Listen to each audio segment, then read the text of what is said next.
ভারত উঠে পড়ে লেগেছে। যত রকমের ষড়যন্ত্র করা যায়, যত রকমের অস্থিতিশীলতা তৈরি করা যায়, সে সংখ্যালঘুদের নিয়ে হোক বা আইন শৃঙ্খলা নিয়ে হোক বা অর্থনীতি নিয়ে হোক, যেভাবেই হোক, কূটনৈতিক ভাবে হোক, তারা চায় এই সরকার যেন দাঁড়াতে না পারে। যে দেশের মানুষ 14 বছর বয়সী ছেলেরা অস্ত্র হাতে নিয়ে দেশকে স্বাধীন করেছে পাকিস্তান বাহিনীর হাত থেকে, এখন এরাই কিন্তু আবার প্রয়োজন হলে অস্ত্র ধরে ভারতীয় বাহিনীর থেকে মুক্ত করে রাখবে। এই কনফিডেন্স থাকতে হবে, এই বোল্ডনেস থাকতে হবে। আমাদের জনগণ কোনোভাবেই ভারতের আধিপত্য মেনে নেবে না। সারা বিশ্বে ভারতের দুর্বলতা প্রকাশ পেয়েছে আমেরিকান রিপোর্টে, সেটা তুলতে হবে। তুলসী গ্যাবার্ট কি কথা বলে সেগুলো কাউন্টার করতে হবে স্ট্রং। আমাদের দুর্বল কেন হবো আমরা? আমি তো বুঝি না কি রাজনীতি আমরা করছি। প্রথম কথা হচ্ছে আমাদের আভ্যন্তরীণ বিষয়, সংস্কার, বিচার, নির্বাচন। আমার স্পষ্ট দৃষ্টিভঙ্গি হলো এটা অভ্যুত্থান হয়েছে, the violent overthrow of a sitting government.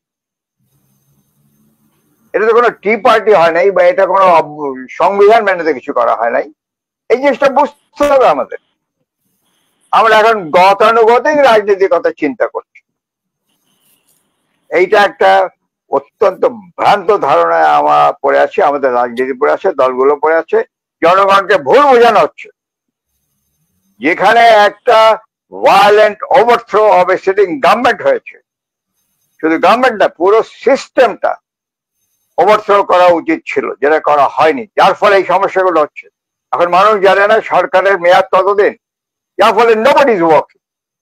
ওই আজকে আসে না কালকে নাই। Government can run like this. Government এখানে জন সমর্থন নিয়ে আসছে, এটা পুরোপুরি গণতান্ত্রিক সমর্থন, ছাত্র জনতার সমর্থন। আমার মনে হয় একমাত্র আওয়ামী লীগের লোকজন ছাড়া 80% মানুষ এই সরকারকে সমর্থন করে। কেন এই সরকার বোল্ড হতে পারে না, পারবে না? এটা একটা প্রশ্ন সরকারের কাছে আমার থাকলো। আর আমার দৃষ্টিভঙ্গি হলো নির্বাচন এখন কেন কথা হচ্ছে? আমরা জানি বিএনপি কেন তাড়াতাড়ি নির্বাচন চায়। আমি এই বিষয়ে কিন্তু আমাদের ছাত্ররা যে দল করেছে তাদের আমি সমর্থন করি, অবশ্যই শর্ত সাপেক্ষে। আমি সমর্থন এটা করছি যে এই সরকারকে সময় দিতে হবে। ওলট পালট হয়ে গেছে, এগুলো ঠিক করতে তো সময় লাগে, রাতারাতি হবে না। দ্বিতীয় কথা হচ্ছে নির্বাচন। আমাদের 54 বছরে এতগুলো নির্বাচন হয়েছে, কোন নির্বাচন আমাদেরকে কি দিয়েছে? It will be just repeating the old story. পুনরাবৃত্তি হবে। চুরি, ঘুষ, দুর্নীতি এবং সন্ত্রাস, ভায়োলেন্স, ডার্টি পলিটিক্স, এগুলোই চলতে থাকবে। এটা যদি আমরা দূর করতে চাই তাহলে পরে এখন নির্বাচন না, আর দলগুলো বিশেষ করে বিএনপিকে আত্মশুদ্ধি করতে হবে। আমরা দেখতেই পাচ্ছি তারা কি করছে। সংস্কার গুলো করতে পারবে কিনা এই সরকার? সে 8 মাসে কি আমরা সেরকম কোন লক্ষণ দেখেছি যে আরো পারবে কেনা? তাহলে সরকারকে যে বোল্ড দিচ্ছে সেটা জনগণ। এখানে শক্তির মূল উৎস হলো জনগণ। জনগণের সাপোর্ট আছে।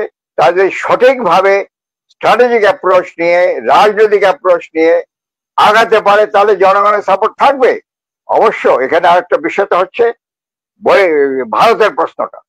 আমি একমত যারা এখানে বক্তব্য দিয়েছেন, ভারত উঠে পড়ে লেগেছে। যত রকমের ষড়যন্ত্র করা যায়, যত রকমের অস্থিতিশীলতা তৈরি করা যায়, সে সংখ্যালঘুদের নিয়ে হোক বা আইন শৃঙ্খলা নিয়ে হোক বা অর্থনীতি নিয়ে হোক, যেভাবেই হোক, কূটনৈতিক ভাবে হোক, তারা চায় এই সরকার যেন দাঁড়াতে না পারে।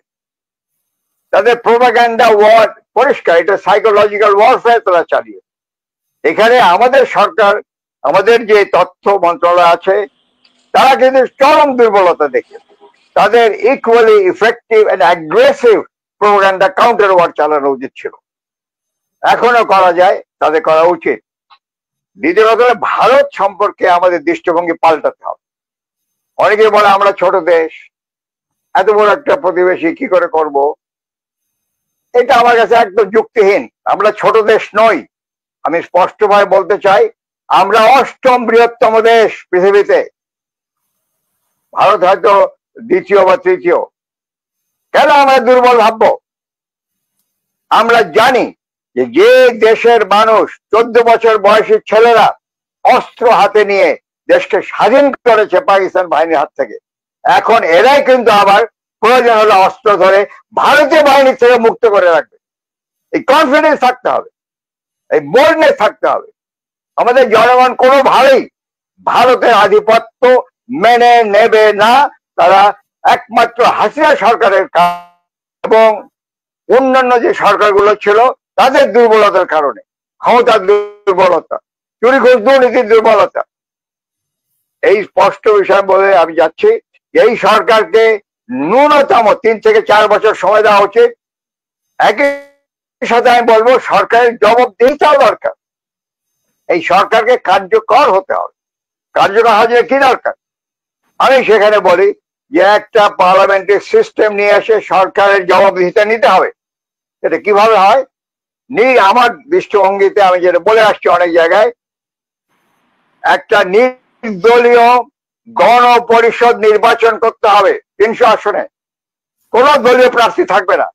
প্রত্যেকটা ক্যান্ডিডেট তার নিজস্ব গুণে উঠে আসবেন এবং তাদের মূল দায়িত্ব হলো এই সরকারকে অবশ্যই তার জবাবদিহিতার মধ্যে রাখা এবং জনগণের প্রতিনিধি হিসাবে তারাও এই যে ব্যুরোক্রেটিক সরকার এদেরকে গাইডলাইন দেবে, গাইড করবে এই দেশের ভবিষ্যৎ কূটনীতি কি হবে। আর আমাদের যে ভারত নীতিকে আমাদের পুরোপুরি পাল্টাতে হবে। ভারতকে ভয় করার কিছু নাই। ভারতের আভ্যন্তরীণ সমস্যা বিরাট আছে। আমাদেরকে ভারতকে নিয়ে গভীরভাবে স্টাডি করতে হবে। তারা যদি আমাদের দুর্বলতা খোঁজা দেয়, আমরা যেন তাদের দুর্বলতাতে খোঁজা দিতে পারি। সাম্প্রদায়িক সমস্যা তার সাথে সবচেয়ে বেশি। এবং এখন যে আমেরিকান গভর্নমেন্ট যে একটা প্রতিষ্ঠান, United states commission on international forum, যে প্রতিবেদন দিয়েছে, আমাদের খুব ভালো হয়েছে। এদের কেন আমরা কাজে লাগাবো? ওরাই তো সাম্প্রদায়িক। আরো অনেক ঘটনা হচ্ছে, আমি আর সময় নেবো না। আমি বেশি বললাম কিনা, কিন্তু আমার কিন্তু এটা দৃষ্টিভঙ্গি যে আমাদেরকে সংস্কার বিচার স্থায়ী ভিত্তিতে দাঁড় করাতে হবে। গণপরিষদ নির্বাচন করে একটা গণভিত্তি দিয়ে এই সরকারের জবাবদিহি নিতে হবে। আমাদের propaganda machine, propaganda warfare strongly calculated ওয়েতে চালাতে হবে। সারা বিশ্বে ভারতের দুর্বলতা প্রকাশ পেয়েছে আমেরিকান রিপোর্টে, সেটা তুলতে হবে। তুলসি গ্যাবার্ট কি কথা বলে সেগুলোকে কাউন্টার করতে হবে স্ট্রং। আমাদের দুর্বল কেন হবো আমরা? আমি তো বুঝি না কি রাজনীতি আমরা করছি।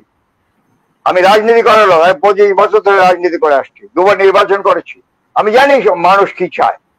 এই বলে আমি আশা করি এই সরকার তাদের যে এখন দৃষ্টিভঙ্গি আছে, যে অ্যাপ্রোচ আছে, সেই পলিটিক্যাল অ্যাপ্রোচটাকে বদলাবের এখনো সময় আছে। ধন্যবাদ।